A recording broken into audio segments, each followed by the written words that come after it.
Okay, it is 3 o'clock Pacific time. We're right on the hour, and we're going to get started with our last session of the day. It's called Longevity and Training. It's a subject near and dear to my heart just because I've been on the mat 45 years already, and I started in college. So if you do the math, hard enough to believe that getting up there in numbers, and I've been on the mat and doing this for so long. I sometimes joke that Aikido is my longest term relationship in my life. So truly, and also my soulmate, right? And at the same time, love of my life. And there have been some issues. We've had some moments, and we want to talk about some of those things today, and how we can all, why do we keep doing this? How can we keep doing this on every level? Emotionally, physically, of course, spiritually, how do we keep our spirits up? So I know we're going to enjoy this panel. I'm going to introduce very briefly each panelist, and then we'll get going. So first of all is Claire Keller, and Claire can just wave. There she is. Yeah, so she's in Brooklyn, New York, been training in the New York area since 1980, and primarily USAF. And her aim is to empower people to develop their own Aikido and to stay healthy in body and mind all along the way. And she has said that she thinks that as much as she loves Aikido, it can be an efficient system for self-delusion, which it's so fun to talk to her about. And here's some of her thoughts on that. So you can't wait for that. Lissa Papa Sensei is a mother of 5, I believe. 4 or 5? 4. Okay, 4. And she ran a dojo on the island of Corfu. Now she's in Fort Collins, Colorado. And she specializes in the Tao and the Aiki of food. We're going to learn some history as well as some really great ideas on how we can use our nutrition in an Aiki way and to support ourselves through it and support our energy, keep it high throughout our lives. Then we have Deb Lee Sensei, who I've known for about 25 years, and she's been training longer than that. She started in Okinawan Karate in 1983, Aikido and Aikijitsu in 1990. She is truly a techie whiz, rock star. And she says she's working on becoming a Tableau Zen master. I guess if you're in the field, you really appreciate what that is. And she's now a grandma, and she's just kick-ass. So she'll have some cool things to say too. I know that she always does. And then we have Judi Jolly, who I just say is 80 years young. Welcome, Judi. She started Aikido in her early 40s and then was off the mat for 40 years, came back at age 72. And tested full test for her black belt at age 75, loves taking ukemi. She's 80 years old. And as Claire and I know from talking with her yesterday, she's also going to kick our ass. So this is really going to be fun to talk about. So welcome, everybody. And first question I have for all of you is, how have you kept your love for Aikido and martial arts alive, kept your spirits up through the years, kept your body going? What kind of compels you to stay with it, to stay at it? So okay, there you go. Yeah. Having been off the mat for 30 years and then returning, I thought a lot about why it was I needed to get back on the mat. And there was a hole in my soul. And Aikido isn't the only way, but it's a pathway of filling that hole inside. And the older I got, the more I thought about how age separates us from our history and from our today. Actually, our today lives change so much, and mostly because of isolation. Our bodies get old. We don't want to move. We wake up in the mornings, things hurt. We roll over and go back to sleep. Or we don't go for the walk because it's too cold, or one thing after another. And Aikido fills that need so beautifully. Plus, it provides human touch. And that's another thing older people don't have available to them. And Aikido, we don't think about it, but we're so close to people all the time, strangers even. And we give them that human touch that we need to live on. And I think that's what brought me back to Aikido. Awesome. Anybody else?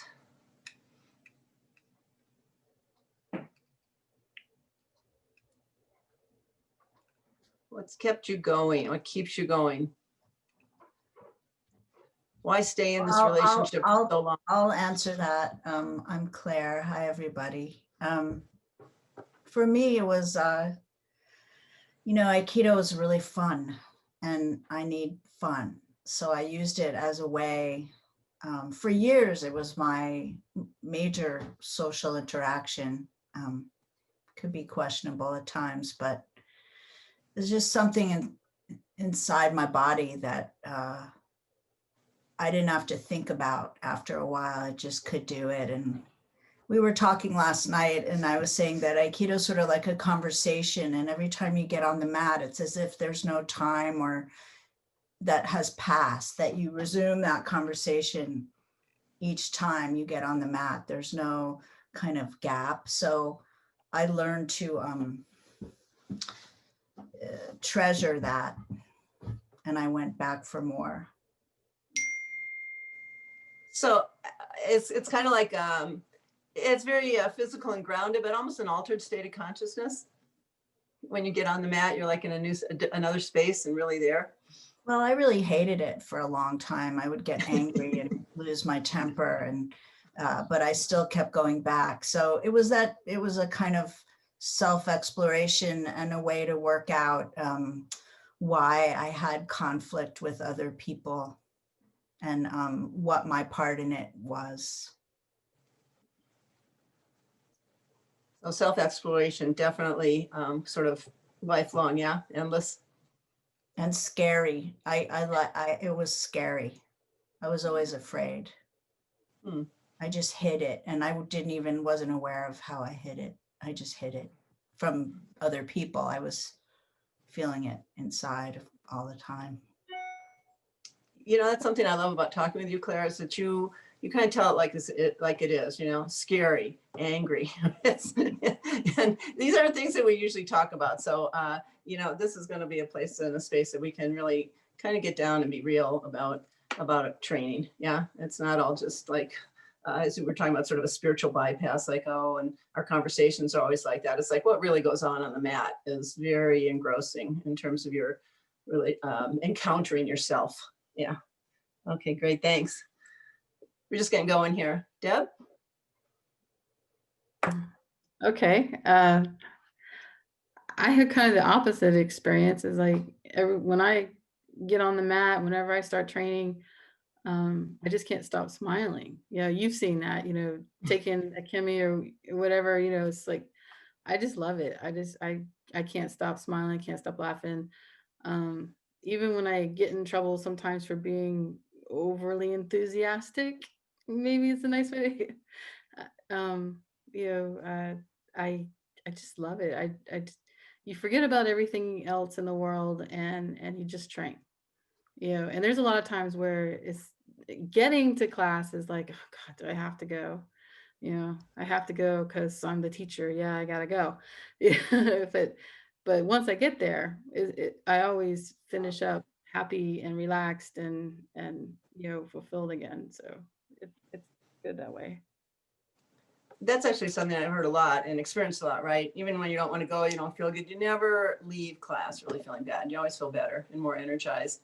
And both you and Judi have talked about being kind of like a junkie or an addict. I've been referred to as the dojo rat. Yeah. Yeah. Great. Okay. Actually, before we get to Lissa, Judi, would you just talk about that a little? I love you talking about being 80 years old and being an Aikido addict and an ukemi addict. What else would I do with life? I mean, where else would I get? The thing about a high ball is when you hit the mat, there's that charge of energy that goes right through your body immediately, and you're back up, and life is just beautiful for that flash of a moment. And why not get addicted to something like that? It just brings all of life right into total focus every time. And I don't hype all the time, believe me. They're nice. Soft rolls are wonderful too, but sometimes you just need that jolt to get you going. Well, we're going to talk about that in a bit, about ukemi as we age, because both of you love taking ukemi and love rolling around, and it's not like you're in your 20s anymore, but and others of us feel like, I don't know if I want to take falls so much anymore. So we'll talk about that in a bit. But Lissa, What keeps you going? What has kept you going? What's keeping you going? Oh my gosh. You can hear me, right? Oh yeah. Okay, good. Yeah, I think it's the joy, the exhilaration of moving, big movements, never feeling like I'm doing them well. So there's always tomorrow to work on it. Yeah, it's, I think I started for the social aspect that was important, but at this point, not so much. It's really the training and feeling how the body's moving, and that is an addictive area to keep your focus on, because it's really clean and sharp and quiet to be in that space where you're working on those subtle inner movements. So that keeps me going. And with all the kids, it is the quietest part of my day. That does help. Well, actually, let's talk about what keeps you going during COVID. How's that? Well, we have a small dojo up here, so we have people who wear masks they want, and we open the back door, so it's an open space, and and families can train together. I do enjoy throwing my 14-year-old around now. That's fun.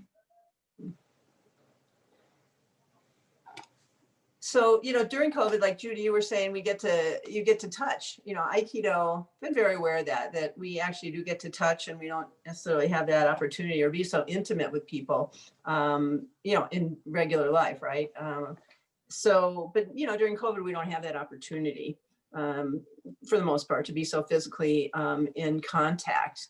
And yet we're kind of in contact in some new ways like this, virtually.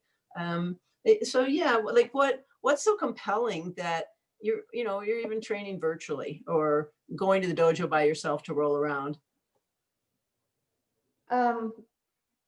Two things come to mind. I think it's the connection, and Aikido taught me what connection is. I have a 21-year-old dog that has a bad back, and so if I extend and touch his back, and I'm extending properly, he stays perfectly still. If I'm faking it, he doesn't mess with me. He moves on. And so Aikido taught me how to extend and how to make that connection and how to make it true. And then when in going to the dojo by myself and flopping around on the mat, it's that extension practice that it circulates through me, so that it's not just always going out, it's coming back through me. And when I leave the dojo, even after practicing and rolling around by myself, I feel better, not as good as, but better. And I think it's the connection and the circulation of energy and ki, or whatever you want to call it. And we're really able to do that, circulate our ki and connect on Zoom, right? And with our solo practice, it's such a circulation of energy. It's a great way to say it. Okay, so we're talking about relationship, right? Relationships have issues. So I'm wondering, through the years, what issues have you had? And again, being really real about, have there been times you've been disillusioned, disappointed, disgruntled? It's like, and how have you worked through that, or, come back, or why have you come back? And what have some of those issues been? Because there are issues in Aikido. It's certainly not perfect. And I think for myself, I know I believe it's going to be perfect, right? It's got this perfect philosophy. So I think, wow, we're going to have more harmony and less egos and less politics and less territoriality and less sexism. But, I can't really say that's been true in actuality. So there you go. Let's talk about the issues, some of our issues in this relationship. Yeah. Who do you want to hear from first? Jump in. One of my very first experiences with Aikido, I had been training in Jiu-Jitsu and karate for a long time, was a black belt, and I wanted to study Aikido more. I had done it sort of off and on with friends and stuff, but I actually wanted to join a dojo. And the first dojo that I went to, it was a group of 5 men and 1 woman who were training, all adults. And I talked to the instructor, and he's like, yeah, come on the mat and try it with us and see what you think. I'm like, okay, I'll go out there. And, he introduced me as somebody who was trying Aikido for the first time, but I had done some other stuff. He didn't mention my rank or anything, but after a few minutes of practice and a few falls and techniques, some of the guys got really aggressive with me and tried to hurt me. And I was like, well, this is not what I expected from Aikido, not at all. I left there almost in tears because it was so disillusioning. You know, here I was, I had no intention of doing anything bad or anything, you know, but I just wanted to go train, and I trained to the best of my ability. And these guys took it as offensive and tried to hurt me. And I didn't understand that at all. Fortunately, it wasn't the only dojo in town, but that was not the best first impression of Aikido.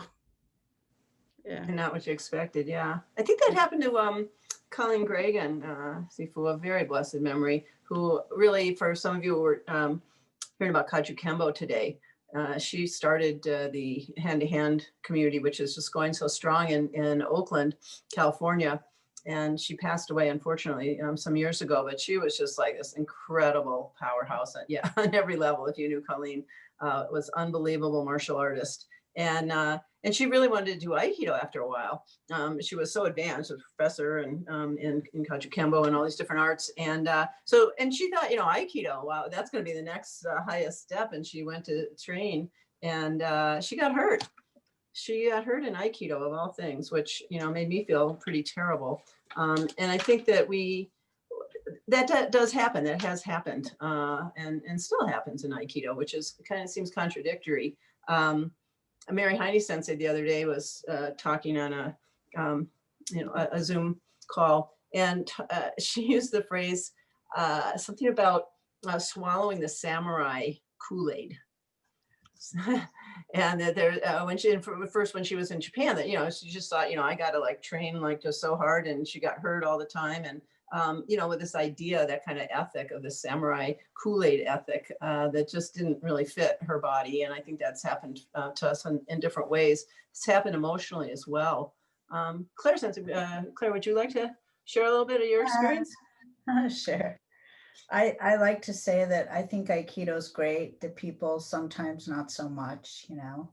And my provocative statement that I wrote, which is that Aikido is an efficient delivery system for self-delusion, fits into this part of the conversation, because I think if you want to think you're all that, you can go right ahead and think you're all that without really having any conception of what you're doing with your practice. Because how do you know what good is in Aikido? You know, if you are resisting people, what is your point in resisting people?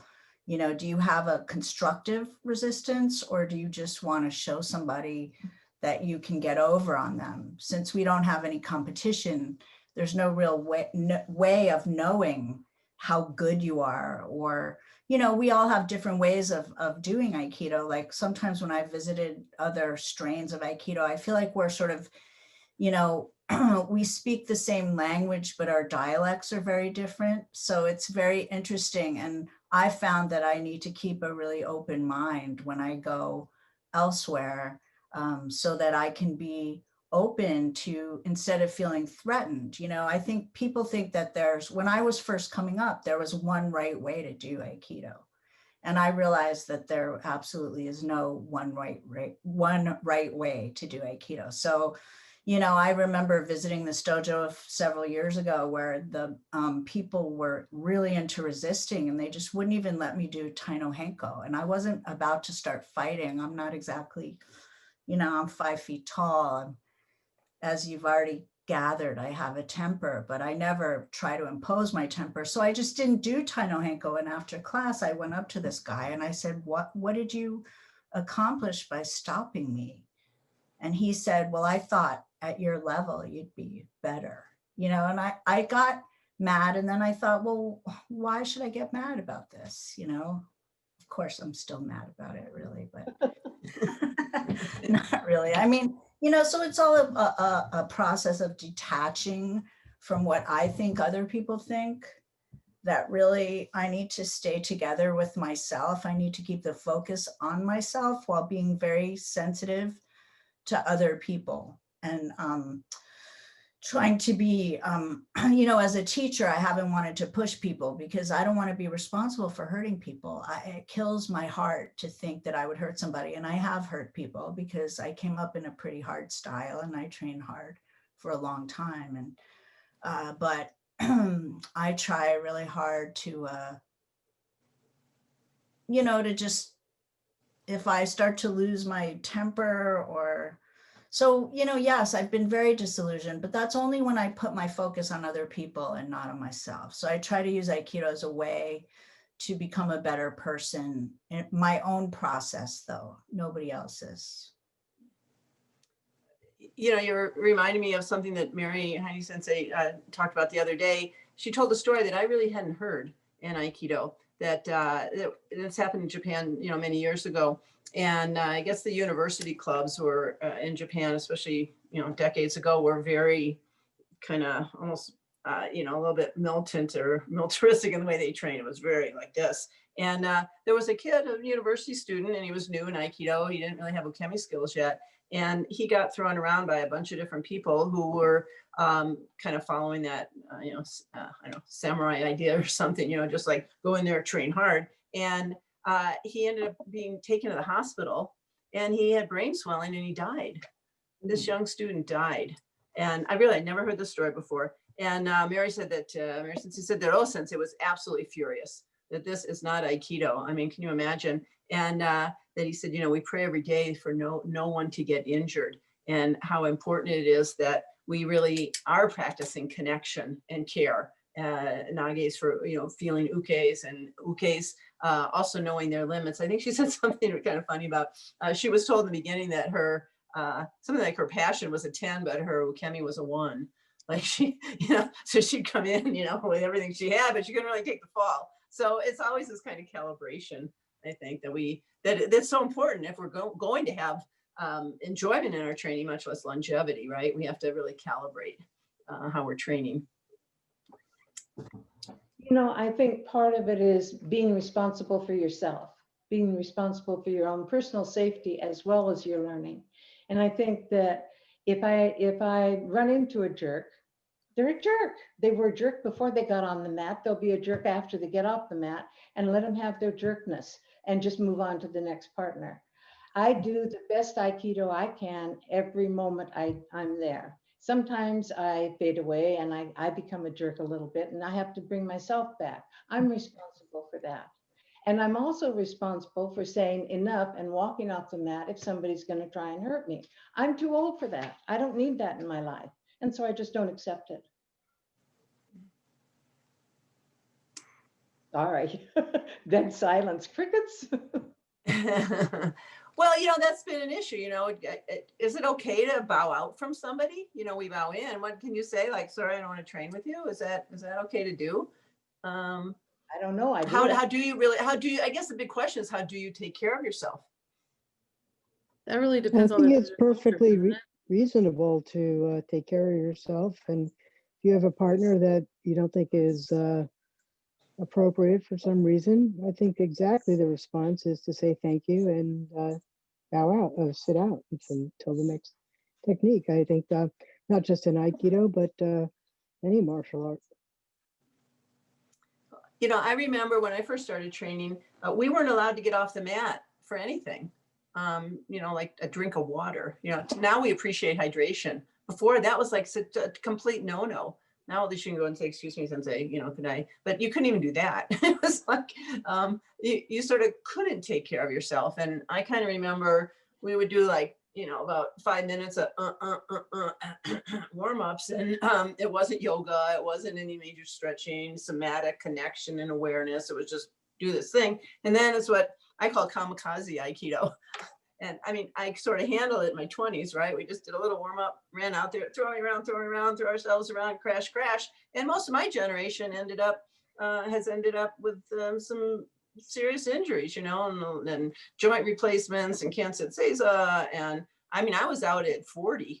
I was an old Aikido player by 40. I had to take 2 years off to get better. And since then, I've found ways to create longevity and training, and it's had a lot to do with fitness. Also nutrition. Lissa, Sensei, could you share with us about that element of taking care of ourselves? And Well, hold on. I'm a student of macrobiotics, which has a long history with Aikido. It was, I mean, if I have a little time, I can go into it. You guys interested? yeah, Okay.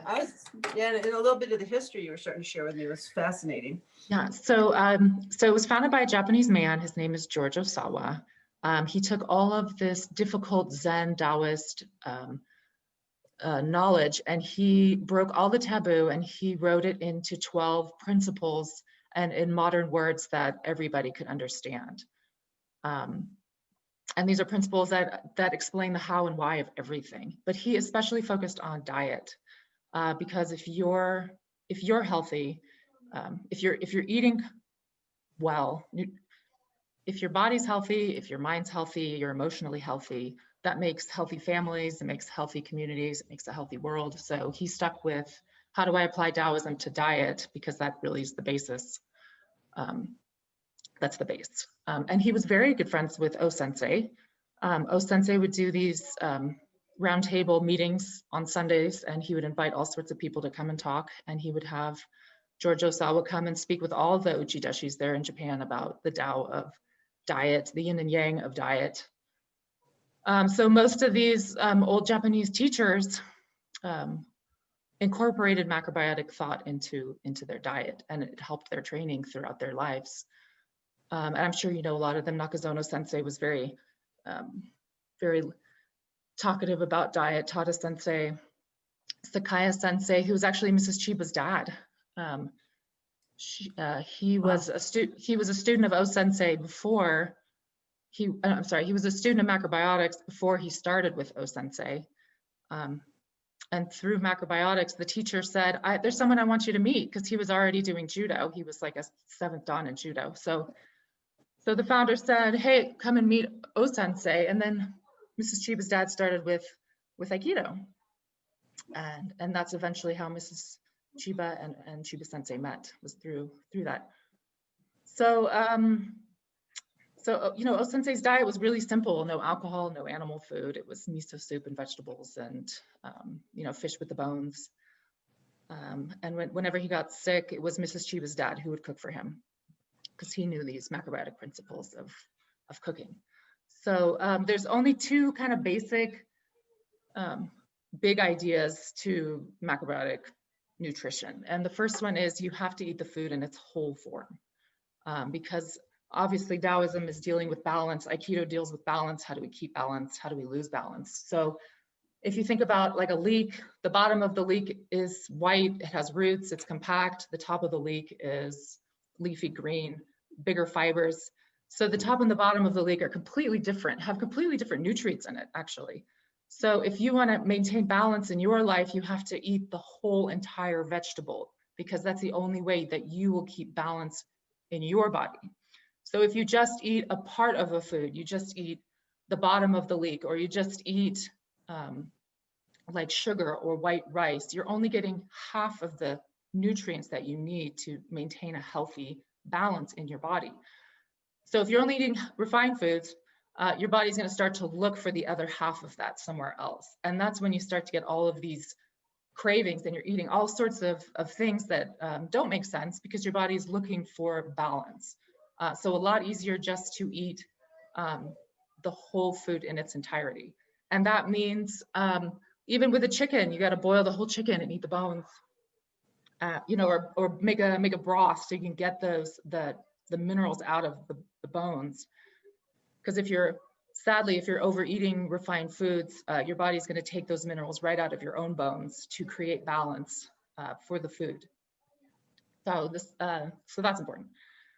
So the second fundamental of macrobiotic is you have to eat food that grows in your climate. I live in Colorado. I live at 6,000 feet. It's really dry. It's really cold. We have really long nights in the winter. So the vegetables that have grown in my climate are perfectly adapted for what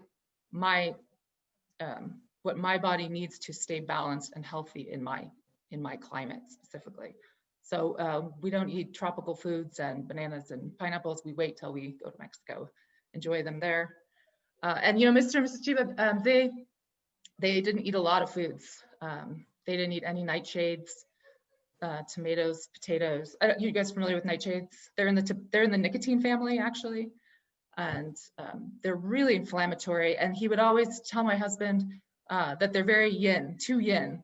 And so my husband would go around when he lived in San Diego. Is this yin? Is this yang? Is this yin? And Chiba Sensei say, stop asking me. Go ask Mrs. Chiba. And then eventually she would tire of him too. And so he got his own books and learned on his own.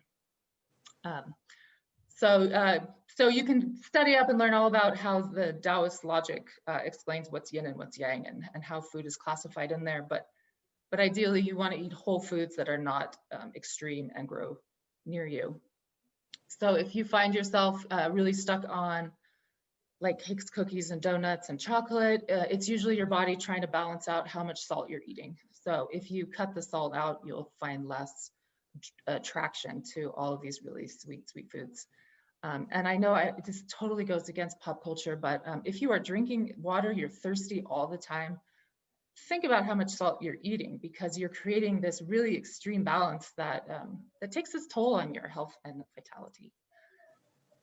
So my last sharing with Macrobiotics is a brown rice fast. You guys ever done a brown rice fast? Heard of it? No. It's a 10-day, so the body tends to hold emotions, tension, which really is terrible for our Aikido. And we tend to eat in a way that gives our body the energy to maintain that tension in our bodies. So a 10-day brown rice fast is just a really quick way to give your body time to face some of these emotional angers, whatever it is that we just store, and it allows us to drop it and let it go. And it's almost like a rahatsu, but you don't have to go far away. You can just do it at home. And it's boring and it's intense, and it's not a bad idea to do it from time to time, because it'll help break all of these patterns and cycles that tire the body. Tada Sensei, he used to fast for 3 weeks at a time, and he was training with Sensei, and he grabbed his wrist, and he said it was during the fast that his nervous system was so sharp and so awake that he had the only experience of that direct transmission where he could feel everything going on in Sensei's body. So I love that idea that a simple whole foods diet can really maintain our bone strength, can drop our tension, can develop our nervous system, and make the training even more than as much as it can be. So. Thank you. I love those ideas about, that we can increase our sensitivity, and that we eat with a sense of balance, and sort of yin yang energies. Yeah. I don't know about all of you and everybody listening. I know, I pay attention to my diet, but not really well enough, and not really in those terms. But it is so vital to our health and our well-being, our energy in the moment, and our longevity, right? Our basic health. It's been interesting. I had this bicycle accident 3 weeks ago, and 3 months ago, sorry. 3 weeks, oh my God. And it's been very difficult to eat even today. There was a month I couldn't eat at all. My mouth was wired shut, and it was just like getting liquids in and paying attention to what went in those liquids, so that how could I could directly feel what that my body needed things, and whatever I ate or drank. And even now, I'm just eating soft foods, but I'm probably eating better right now than I ever have, just because I'm really can feel that what goes into my body makes a difference. So that I'm getting protein, I'm getting vegetables, I'm getting all these different things. I'm getting, and not having things that I tend towards, because my biggest thing is probably sugar, I would say. But it's like, it's so clear to me that what I put in my body makes a difference to how I heal, basically, and how I heal and how well I feel. So I think that's an element that we overlook a lot. Yeah, thank you. I wonder if we could talk a little bit more about fitness, fitness practices, and related to taking ukemi or not. What happens as we age? How have you felt through the years? Judy's taken falls and stuff, but at 80, My ukemi, I feel like I can still throw people around just like ever, but I can't get thrown around like I used to. And things do seem to change through the years. And traditionally, there hasn't been much room for that. It's like you're part of that. The samurai Kool-Aid is we're just all supposed to be the same. It doesn't matter how old you are or what your size is or what your body type is. We're all just supposed to take ukemi. We're just supposed to do it like we always did. So. Any comments on that? I think Claire, you have some thoughts on it, and see Deb going like, yeah. Why doesn't Deb talk? Go ahead. Okay, I'd like to hear your thoughts. Everyone's different. Jamie and I talked a few days ago about my younger sister who just found out that she has severe osteoporosis. She didn't even know. And people are different. Some people, like, I love to take ukemi. I know that I should not take as many high falls as I used to. I think that people just need to be honest with themselves when they get postmenopausal or if their bones are weak and they know it, to be careful with what they do, and to have a sensei that understands that as well, right? To be honest with your sensei, to be honest with your fellow dojo mates, that you can't take as many falls as you used to. You want to train hard and do those things. It's the same thing with my karate training. I have 20-year-olds that can punch really, really hard and can kick really, really hard. My ribs may not be able to take that anymore. So I have to be honest with myself and know that I cannot take a full contact hit over and over and over from some of these young people. So you train to the best of your ability, but you have to be wise as well. And that's how I feel about it. And I think as an instructor, we have to be wise as well if we don't want to break our students. I was talking last night about trusting your body, trusting yourself. And one of the things I've noticed in Aikido over the past 20 years is that ukemi's become sort of fetishized, and it's a separate thing from nage. And people have an idea of how they want to take ukemi, how they want to look, how they want their ukemi to look. When I came up with Chiba Sensei, you had to do things with your feet, you had to slap out, you had to do all this stuff. And it wasn't really a fully natural response to what was happening. And then if you don't take ukemi for somebody, the kind of ukemi they want, sometimes they get frustrated and mad, and then they'll just try to crush you, So I think that, connection and stickiness and yet lightness and resilience are all really important. And there's a certain feel that I feel in certain people's bodies who started Aikido when they were really young. And there's like a spongy feeling that I really like. And I think if you try to somehow transform the inner part of how your actual feel to someone else and how you receive and not deflect, but be resilient, you're going to be less prone to getting hurt. It starts with, as Lynn Morrison says, with the feet and the connection to the ground. And then your feeling of setting up your body to receive energy or ki and to receive other people's. But if you're training and you're afraid and you're thinking about what kind of ukemi you want to take, for instance, one of my pet peeves used to be at New York Aikikai, where someone throw me in a rimanage and I'd be throwing somebody and they would turn at the last minute to look at the mat. Well, they separated from me, and therefore I couldn't throw them without noticing what they were doing, and they were separating from my arm, and I got thrown so hard in rimanage when I was young that I just glue my face to somebody's arm so they couldn't break my nose, or whatever it was, adjust my neck, So I think that it's just really important to trust your own body, but then, as you just said, Deb, to make adjustments and be honest, again, getting back to my efficient vehicle for self-delusion, to not just do things the way we've always done it, but to actually listen to our bodies and also our partners and say like, I can't take that.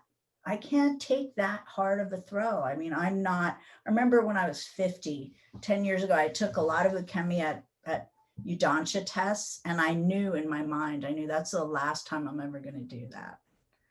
And, you know, and it was, and it will be, and it's only fair, you know? So I don't know. The first time I heard that at Hambu Dojo, they make people retire, I was really upset about that. And then I thought about it some more, and I can see, you know, why people do that. So, I mean, why they have that as a, I don't know fully how I feel about it, but anyway, I think longevity for me, I have to make adjustments and also try to use my large muscle groups to absorb force, and use my ukemi and my weight to protect myself. And so that's what I think about it. Go to feed the dog. Well, I think ukemi is double-sided in that taking some balls and doing some impact actually helps keep your bones strong. And then on the other hand, you know, being smart enough to know how much of that you can really take is the other thing, right? But also, I don't know, I look at things a little differently sometimes because I've always been kind of on the edge or outside or whatever. But I would love the idea of starting a dojo or a class in a dojo where it's karate light and aikido light, you know, where you take minimal falls and you take minimal impact, and yet you still learn how to do the things, but you develop that trust and connection with a partner in a different way, and that you're taking care of yourself and taking care of the other as well. And maybe getting people involved as they're older, where they're not afraid that, oh, I can't do that anymore because I'll get hurt, or I can't do that because, you know, I'm not young enough or strong enough, or in those kinds of things. And you know, so that people who are older can experience the martial arts and the joy that there is in that kind of training. I don't know, even the new people that come on the mat, there's a way to connect with them as their uke, and teaching them the moves as you become their uke, teaching them how to move as nage. And I think that reaching in as uke and making that connection provides me with a protection shield in my falls and in my rolls and in my response to them.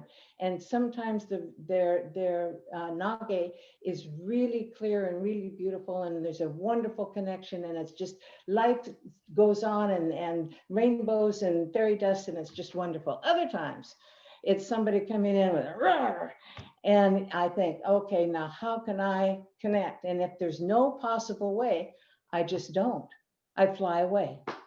And they say, well, you can't do that. Well, yeah, I can. I'm 80. I can do anything I want. And that's the way I protect myself. But I think that almost always there's a way to connect and protect uke and take ukemi and still give meaningful feedback to nage. And if there isn't, and I just quit. You know, I think there's a fine line between well, someone was saying, what do you think about low impact classes on the comments, or Mallory asked that. I think people should do what they want, but I've seen people use not taking ukemi as a way to control the interaction. And I think part of training is to take risks and not always be in control. And that's another thing, because it goes back to my Aikido is an efficient vehicle for self-delusion, because, you know, I've had people say, well, you can only throw me on one side. And then when it's their turn, they kill everybody, or they instruct everybody or something. So it's like, you know, sort of cheating, even in an art where there are no rules. You know what I mean? Like, can you really cheat in Aikido? No, but I don't know. I think, you know, people, you can get a lot out of Aikido. Again, Lynn teaches a class with no ukemi, and I think it's great. I think it could be very challenging. But I also think we all have to look inside and really ask ourselves, are we challenging ourselves? That's a personal question. I think that's a really important question. And this question of impact, like I always say, I can fly, I just can't land anymore, right? And boy, do I miss flying. So, and I think we're talking about, in some senses, age appropriate, although what's that?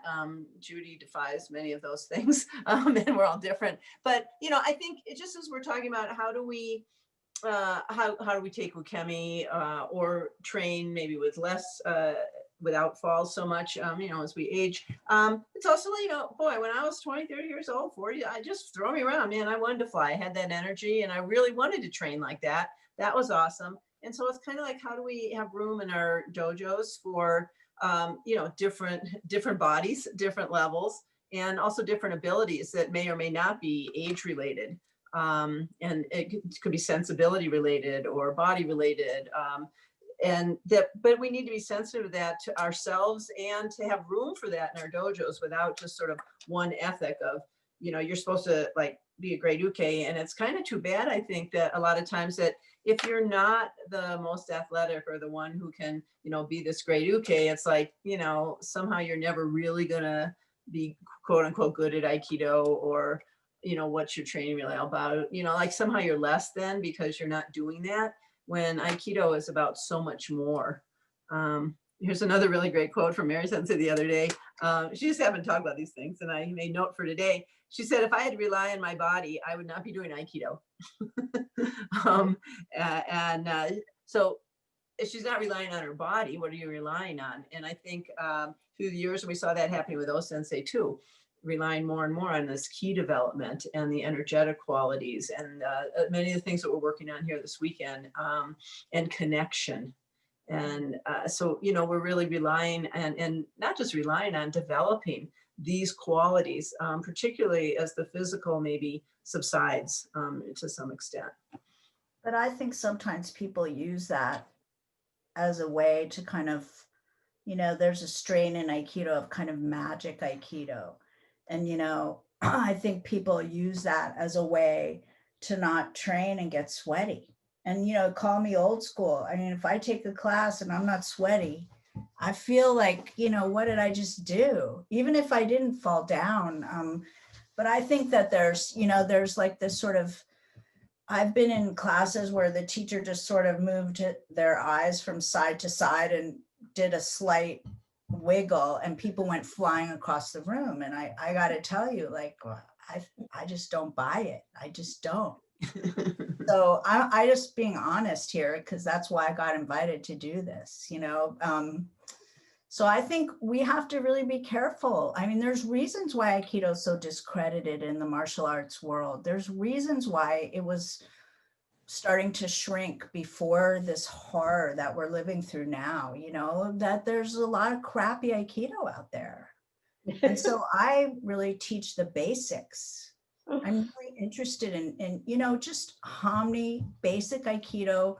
That is going to teach me, it taught me how to receive ki, and, and how to learn to control my body and relax and blend with other people and stay healthy, I see a lot of these teachers, they're cripples. They can't move. And when I see a teacher like that, I think, what did that person do?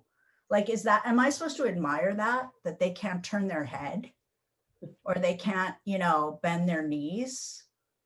I think, just personally, I don't want to be, I'm 60 already. I don't want to be 80 and not be able to use my body. So that's my, a big concern of mine.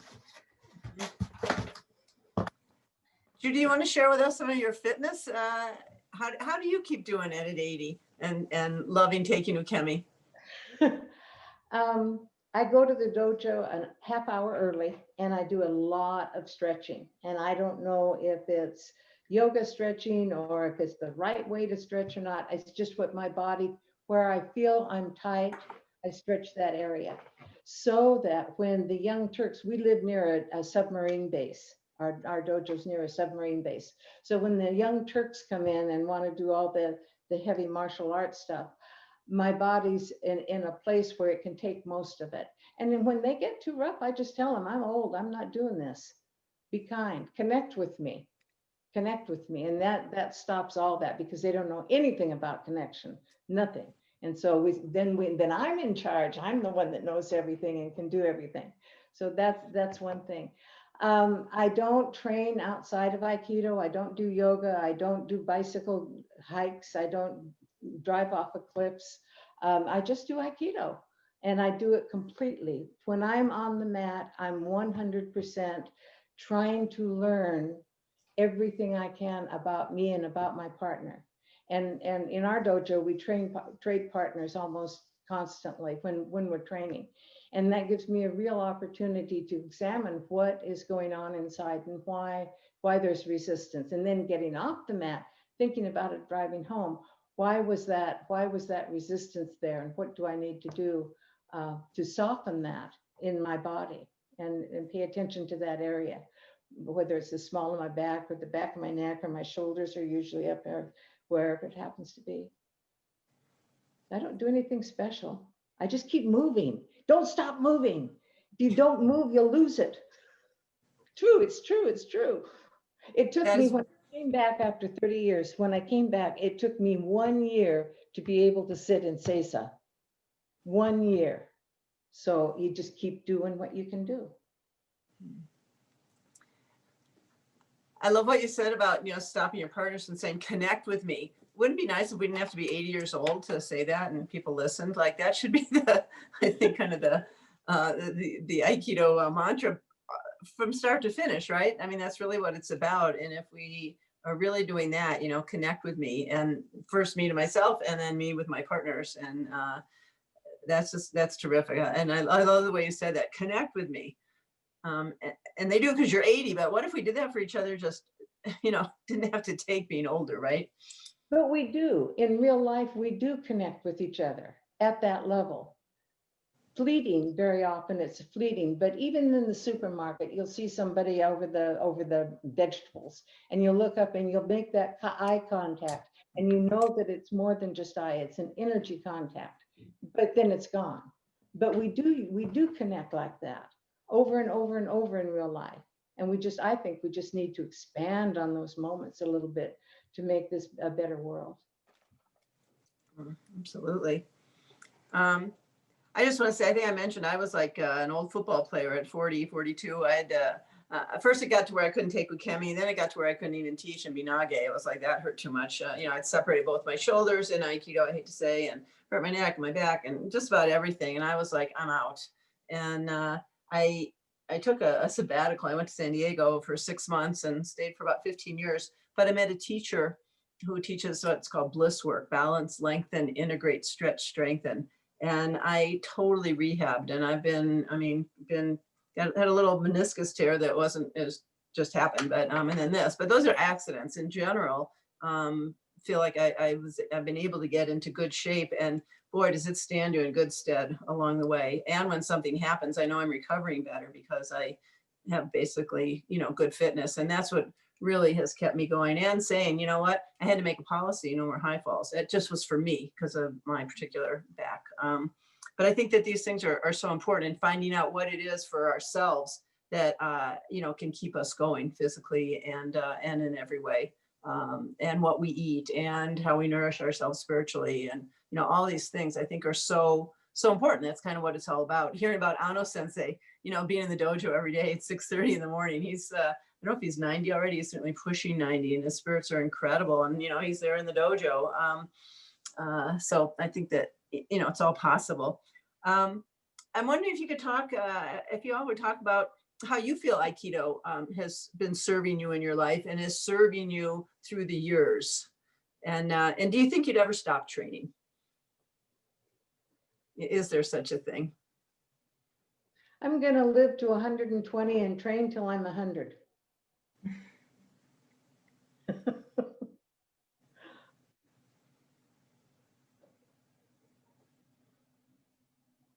I don't even know if I'm going to train again, honestly. So, Train in the dojo again. yeah, I mean, I just don't know. I don't know when it's going to be safe. I'm a real vaccine person. I don't as my husband says, Aikido is a condiment, not a main course. You know, I don't think it's worth risking my life as a small teacher of a small group of people. I would never want to be responsible for anyone getting sick. I've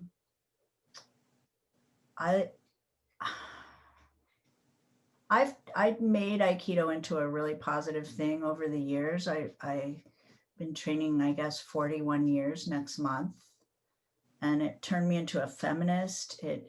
Most of my friends I met a lot of fascinating people. I've been, you know, I've never been to Japan, but I've traveled a little bit. I've met amazing people. I've been invited to different places to teach. It's very humbling, you know, but I just don't know. I'm 60 years old. I don't know. I just don't, to be really honest, I don't know if I'm going to train again. We'll have to see. I feel so strange about it. You know, this living in New York and in Brooklyn during the height of so many people dying and hearing sirens every other minute is a very sobering experience. And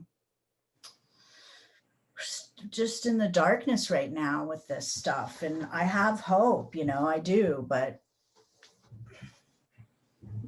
I don't know.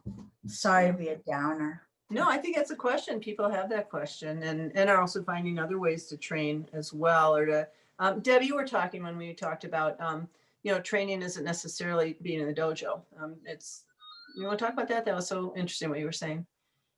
Well, once you've trained for a while and it becomes a part of you, then everything you do is part of your practice.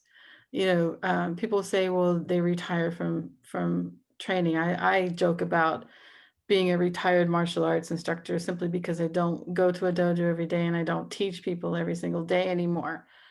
But I also built a small dojo in our house so that my partner and I can train because she's also a martial arts instructor. But also, when, Claire, I think you need to be on mute. Yeah, If you could be on mute, that'd be great. yeah, I think that when you walk with that attention that you've learned in your training. When you look at people, you look at them with the connection that you've learned in training. When you I don't know, when I pet my dog, I pet my dog with intention that I've learned in training. I don't think it goes away. I think it becomes a part of you. And, you know, you should put your practice in everything that you do, whether you're eating or sleeping or walking or talking or interacting with people or being alone. It's all part of your practice. Yeah, I've always been amazed. You know, I've had students and known people who train for 2 weeks or 2 months or 2 years, and Aikido in particular, and were so impacted by that. It's like it's affected their whole lives. So you kind of can't untrain, or you know. And I think kind of once Aikido's gotten into our blood, it's in there. Yeah. Lissa, I'm wondering some of your thoughts. Oh, I'm a terrible sharer. So we're still on, what do we do? How do we train if we can't train anymore? No, do you see your, kind of how does Aikido impact your life? Do you see yourself ever stopping? Tips you have for people to, you know, what keeps you going and Well, I love the idea of an over 40s class. I think every dojo should have that. Because training is still fun. It doesn't have to be as when you were 20. My husband teaches in the dojo. He's there all the time with me. And he always says, you can't take ukemi like this forever. And that really upsets me because in my mind, I will. So stop saying that. And he said, Chiba Sensei, you know, he stopped rolling ages ago. You know, there was a point where the teachers do stop taking ukemi because, you know, because the age. I think if I have to stop training, I would stick with saburis. I would start with, I would just do sword work and maybe more interesting Misogi training to try to keep that Aikido focus alive in training, but not taking rolls or falls. So. Yes, I'm seeing the comments, those of us like kind of like 50, 60 and more are like 40, so young. Yeah, 40 still is young. Yeah, no, I'm 43. Until 60, but Yeah. yeah, but no, I get what you're saying. Lissa Klein Sensei, I'd love if you would share a little bit. I haven't been in Japan so much, and what you were saying about people at Hambu Dojo, in their 80s and 90s. Maybe go ahead and unmute and share with us about your experience of older people in Japan training. Well, I think older people in Japan are just active a lot longer in general. And so you saw a lot of people in their 80s and beyond. And as I said in the comments, there was a guy who used to fall asleep when we would line up, and you'd have to like nudge him so he'd wake up to bow in. I mean, he was like probably in his 90s, maybe more. People who started training before the war. So, but I think to Lisa's point, I think, diet is a big part of that, that Japanese people don't seem to, as a population, have the same problems with arthritis and inflammation. And they have a lot of salt intake, but the healthy diet, and it's pretty, even I was eating healthy by the end of my time in Japan. And people who know me know that's pretty hardcore. So, it's diet, it's lifestyle. People are very active and walk a lot. So but it's inspirational to see so many people. Mhm. Yeah, to them, someone in their 60s is a spring chicken. So, I tell my students that, stop whining and fall down, no matter how old you are, Brenda. So that's all I have to add. I'd love to be uke, and I'm still full of energy. That I don't have a problem with that, but I got a few body parts that are bothering me. Just to kind of take us. I still love to take falls, just like a fraction of the amount that I used to. But I find that really works. I can come in with full energy. I can be all connected. I can go up to just to there. I can be like just without the fall, and I feel like it's good practice for my partners. I mean, I'm there completely, and we go all the way up to the fall, and fully. It's just kind of the impact that my bones don't want to quite take anymore. Has been my experience. Even though, and like I say, a fraction of the amount, that fraction's still really good. Boy, my body feels so good to have that sort of the massage that you get from the mat, and the up and down, I think, is really important. I see Judi going, yeah. Well, I'm thinking ukemi to me is 90% connection and only 10% physical. And your body just does what that connection is telling you to do. So absolutely, you're 100% a good uke just by making that connection all the way up to the tipping point. It makes perfect sense to me. And as a nage receiving that, absolutely, because you're getting the full package of the experience. I think people just have to have an agreement. If you're training with somebody and they really want to feel the ka-ching of, somebody landing on the mat, then they won't train with you, But I think longevity ultimately is about our own desire to keep training. If we want to keep training, we'll find a way to keep training, and we'll find a way.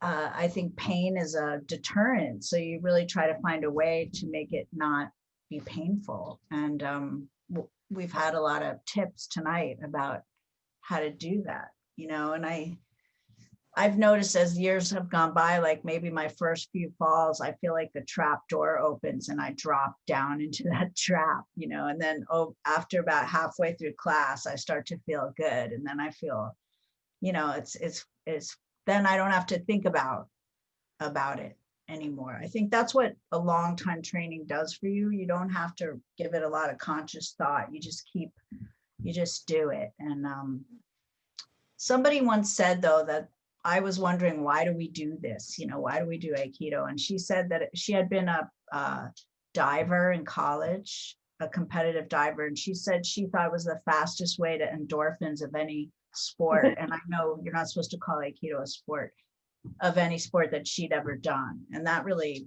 made sense to me. So, you know, it's really fun. Want to keep having fun, right? I think it's the endorphins, you know, and we can get endorphins, you know, whether we're like, you know, crashing or not. We get endorphins by doing Aikido. And some people in the chat are talking about starting Aikido, you know, like in their 40s or 50s, you know, or Judi coming back in her 70s. And, you know, that sort of Aiki passion, Aiki addict passion is really not age dependent at all. I think it's just engaging with the movements and the energy flow and the connection and the philosophy. There's so much in Aikido that is nourishing us at every age. And it's also kind of cool if you think about, you know, we have different body types, we have different age levels, we have different ability and rank levels, all that stuff. So we're just kind of always, you know, cross training in a sense and developing our sensitivity to one another. Across all those kinds of differences, which is what it's all about, right? That's what life is. We're relating to people of all types and all types of situations, and that's what we really get to do in Aikido. So, you know, in that sense, I don't think that aging is any, you know, any deterrent or anything to Aikido, and that our longevity in training, it feeds us, and it feeds all of us in so many different ways. Yeah. Mallory Sensei, are you here? I'm hoping. I'm not sure if she's here. I know that I was going to ask her to talk about, there's some programs in Aikido Fredericksburg. Aviv Goldberg Sensei, or Aviv Goldsmith Sensei, has developed and has a course on Aikido University about, he's really developed a lot of courses and has a lot of teaching about how to do those kinds of courses for, you know, people more, I don't know if we call them senior citizens, but just, you know, starting older, and that you can start Aikido at any age, right?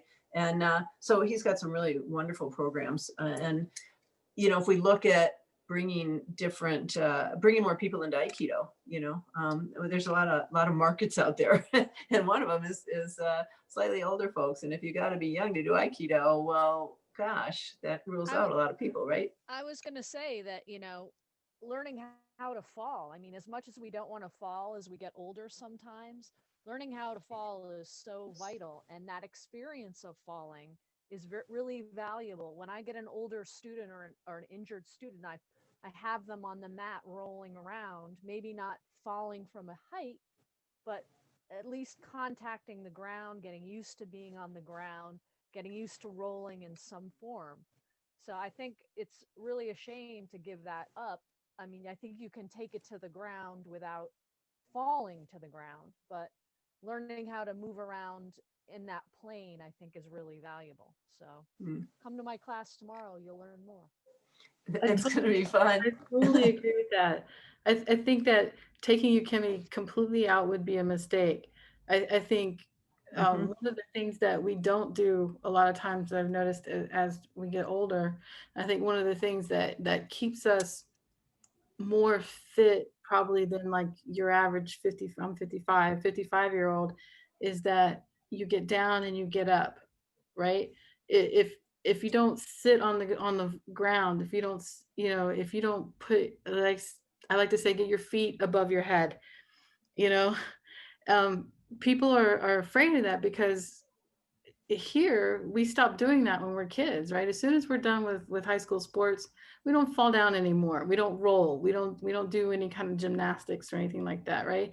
We think, oh, that's for kids, and people don't do it. So it's really important, even though we're not, you know, tossing people into the air and having them land hard on the ground. I think it is important to do some ukemi, especially even just rolling and learning to fall, because those are two most vital things that we should know as we get older, is working on balance and being able to break fall. I mean, that could prevent you from dying much younger than you should because you broke your hip or whatever, right?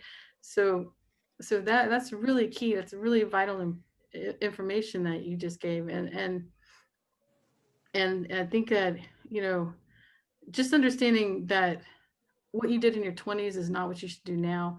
And if you start Aikido when you're 50, it's not the same as starting when you're 5. You know, you just have to know the difference and understand the difference. But that doesn't mean that you shouldn't like know your body and push it as hard as you can without going over the line, right? And doing those kinds of things. But definitely rolling, falling, getting on the mat, getting up and down, those are key to longevity, I think. Getting up is great cardio. Really is.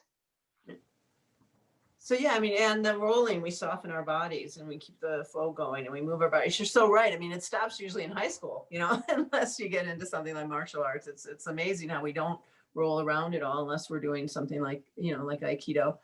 Sam Sensei, you made an interesting comment as a someone who started it, I forget how old, 3 or 5 or 6 or something really young, and you're 26 and you know, you wrote something about having collected some injuries already. I wonder if you could talk as a 26-year-old veteran of Aikido.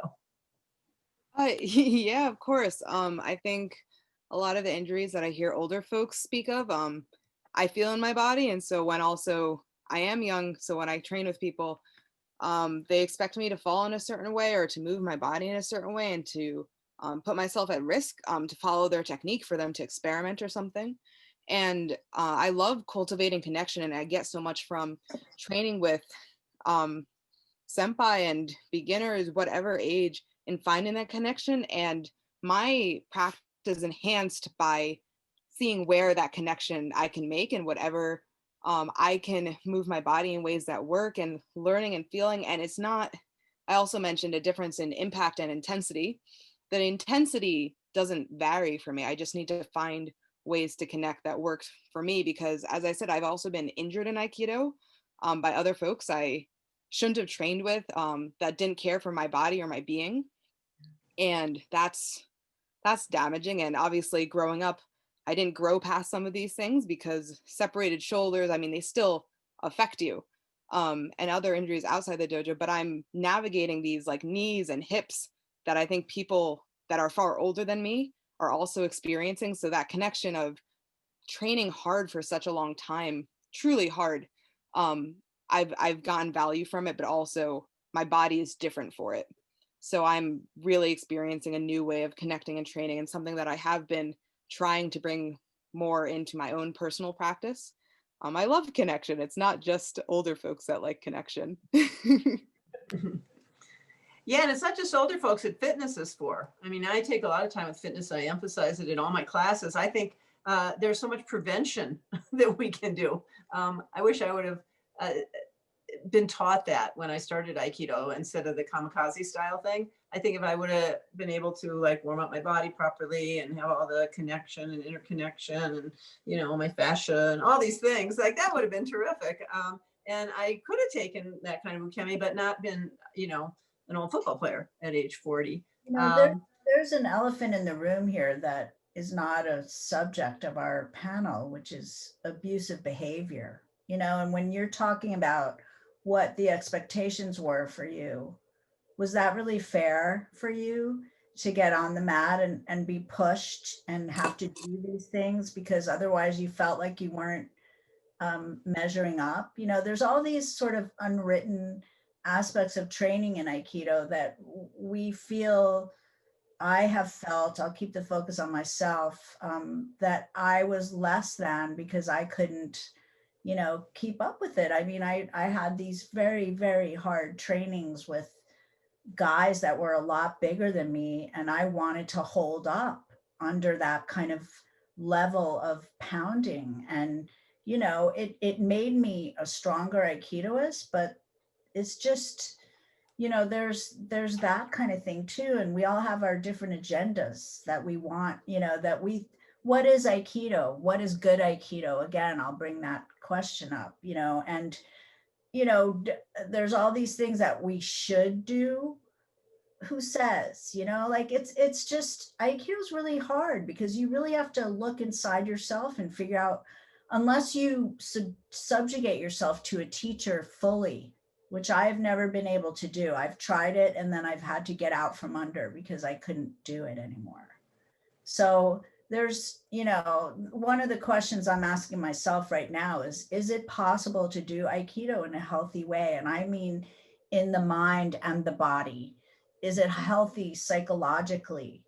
And there's a lot of ageism. One of my teachers basically said, he said out loud, if you started after you're 25, forget it.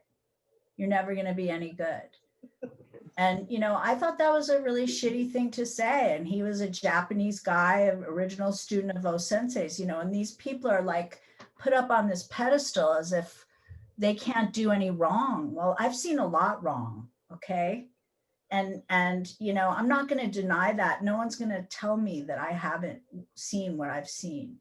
So, I used a lot of this as a way to punish myself, and I'm not doing that anymore. And so, time rolls on inexorably. We don't have a choice. If we're still here and we're still training, we're aging, and we're going to have to figure it out one way or another. Right.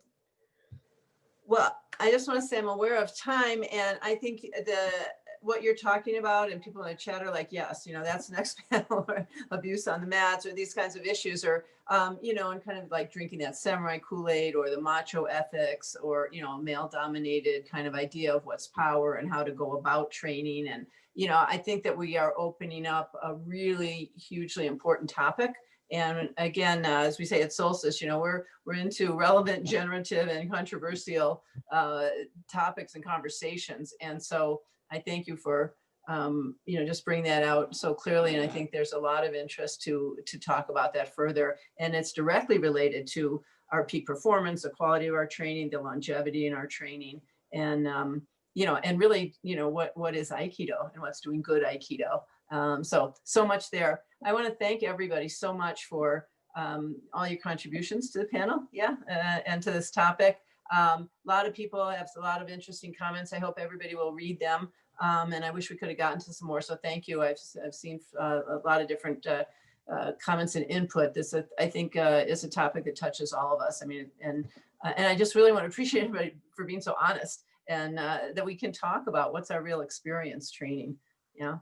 So that's great. Thank you so much. We will officially close the panel, and we're coming to the end of our first of 2 days of the Winter Solstice seminar. And I think everybody can say it's been a rich seminar so far. We have another full day tomorrow, and we will keep the Zoom room open for a little while if people want to stay and talk some more, chat some more, meet each other some more, continue some of these really great conversations in the panels and in the classes today. So let's just say domo arigato. Thank you so much.